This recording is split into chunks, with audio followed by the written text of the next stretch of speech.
Floor is for Dr. Stelios Loumakis. He's the president of SPEF of the Greek Photovoltaic Association. Is that correct? The translation is something like that, huh? Okay. Okay. Good afternoon from me. I'm Stelios Loumakis, the president of the Hellenic Association of Photovoltaic Energy Producers. I represent mainly companies that produce electricity from PVs and are not vertical, meaning they do not enjoy a retail branch in their structure. So, first of all, let me say that Greece is more or less in the middle of its energy transition, at least concerning the electrical sector. We cover almost 50% of our electricity consumption from renewables, and I'm not talking the big old hydroelectric plants, but PVs and wind. Also, we are almost in 2030 regarding fully licensed and mature projects. Today in Greece we have 11 gigawatts of PVs and wind solar plants and wind farms, plus 3.5 of big hydro, so we are almost around 15 gigawatts. And our target for 2030 is 28. With 28 gigawatts of renewables overall, we cover more than 80% of our electricity consumption. To these 14 gigawatts that we have in operation already today, we should add another 14 that enjoy binding connection terms, meaning fully mature projects that can start to be built tomorrow morning.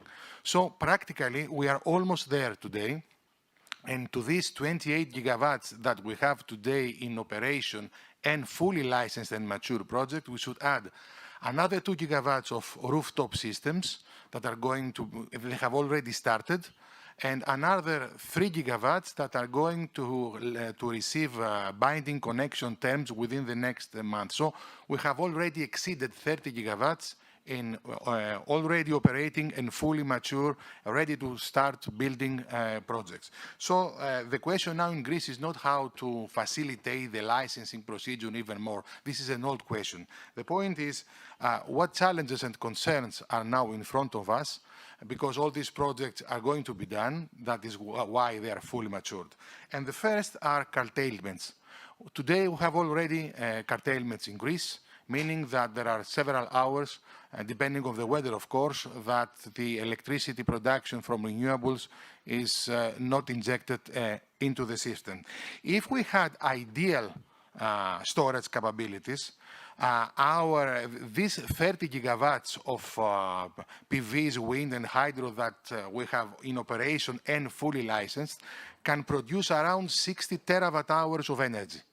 The demand in Greece today is only 52. So it is not a matter of power, it's a matter also of energy. In terms of power, it's even worse, because our demand fluctuates between 6 to 9 gigawatts. We already have, as I told you, 11 plus the big hydro around 14. And if we have 28, that means that, and our demand is still under 9, it means that we will need a capacity of storage more than 10 gigawatts. That is not even in our National Energy and Climate Plan. In our National Energy and Climate Plan, the target for storage 2030 is only 8. So curtailments are here to stay. And now the question and the concern is how much pain is going to be needed until the market understands that the electricity production from renewables has limitations, and it is not a field only for, let's say, excitement and celebrations. Now, regarding storage, we have electricity storage in Greece it's at a very, very small now gigawatts. We have only 0.7 gigawatts of big hydro pump units. Another 0.7 gigawatts are under construction. So until 2025, we're going to have 1.4 of big hydro pump storage, plus 1 gigawatt only of battery energy storage that we are going to have auctions this year, and these projects have to be ready in operation until the end of 2026. So until 2026, the pipeline is only 2.4 gigawatts of energy storage, while in renewables, every year we have 1.5 gigawatts of new installations. So these 11 gigawatts that I told you we have today, PVs and wind, plus 3.5 of big hydro, are going to be 16.5 next year. So this 15, we're having 1.5 gigawatts more. So this is a big challenge for the system, not for the system. The system is secured, because fortunately in Greece the legislation is there about curtailments. Everybody can read it. It's Article 9 of Law 3468. What's the procedure and who has priority and who has not. So there is no case of some retroactive action regarding curtailments. The law is there. It depends on how the investment interprets it and not. And of course, for vertical companies that combine electricity production and retail, the equation is a bit easier because they can draw money from retail. They have the consumer, they have the money there. The retail prices are much more higher compared with the wholesale prices, so they can draw money from there in order to remunerate themselves about these curtailments. But for non-vertical electricity producers, there are going to be challenges. And the case here is not to have within a market now that we have 5,000 independent electricity producers from PVs and wind, the case is not to shrink it to 5 companies vertical, because as we saw during the gas prices, big vertical companies do not lead to cheaper energy prices for the consumers. Another case is about exports in electricity. Many people say, okay, don't be concerned. We can export our surplus in renewable energy generation. Yes, the first thing is that we are not the only country that make renewables. Turkey is making renewables, Bulgaria is making renewables, everybody's making renewables. The second case is that renewables reduce the wholesale price. This is the merit order effect. We all know that since many, many years. So in order to export energy to some other country, the mechanism is only one. According to the marginal pricing model, your wholesale price should be lower than your neighbors. So the energy flows from the cheaper market to the more expensive. So in order to export your surplus in renewable electricity generation, practically we are talking in a competition of lower and lower and lower prices. And the biggest challenge here is that exports do not pay a RES levy.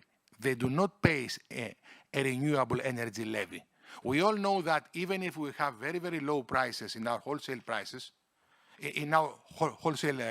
prices and market, then the RES levy, the levy that the consumer pays, let's say, gives the additional amount of money needed, the missing money problem, so that the electricity producers from renewables receive their agreed reference price.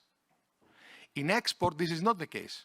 In export, there is no RES levy. So if you install excessive renewable capacity in your country, targeting to export all this energy, you should face a missing money problem, more or less, because the country that receives your energy is going to give you only your wholesale price that the exports were made to them. Normally, this under conditions of overcapacity and overgeneration, this wholesale price, if it is not zero or negative, for sure is going to be lower than the agreed reference price that this project have in mind in their business plans. So there is going to be a missing money problem that needs some kind of regulation. Of course, it doesn't have to do with one country. It has to do with the whole Europe, and I'm not optimistic if it's going to be ever resolved. The other thing is that CFDs, contract of difference, two-way contracts of difference versus PPAs. We all know now, after the Ukraine gas prices, that the European Commission is in favor of two-way contracts for difference. Meaning, what means two-way contracts for difference? You build a renewable plant, you're going to have a reference price, and if the wholesale market is more expensive, you're going to give back the excessive amount of money. If the wholesale price is lower than your agreed reference price, you're going to receive from the RES levy, as I told before, the difference. That has to do with your local market and not exports. Now, this for sure is a very, very good situation for investors, but I think that maybe it will make them even blinder, more blind. Why? You see that you are going to have a fixed price. It is a two-way CFD, okay? I'm not going to have overcompensation if wholesale price is higher than my reference price, but I do not see whether I will produce and inject all this energy into the system, because curtailments are there. Now, what's the alternative? The alternative is the free market, and the major alternative are PPAs. PPAs are contracts between mostly private sector, while CFDs are with the state. But in shallow markets like Greece, like my country, PPAs is a huge challenge, because mostly PPAs have been done within groups of companies, so are intercompanies PPAs. Practically, I produce my renewable energy from one company of my organization, and I want to sell it to the other company of my organization that has a retail activity, and I do a PPA. This is not this is not true PPA. True PPA is that fully independent organization can make a deal in order renewable energy to find its way to retail. Unfortunately, we are almost zero there in Greece, and I'm not optimistic whether there are true PPAs in true prices and viable prices for electricity producers from renewables independent. I'm afraid that it will lead to the shrinking of the electricity production field from 5,000 companies to 5 to 6. Thank you very much for the invitation. Dr. Loumakis, thank you. The next one is the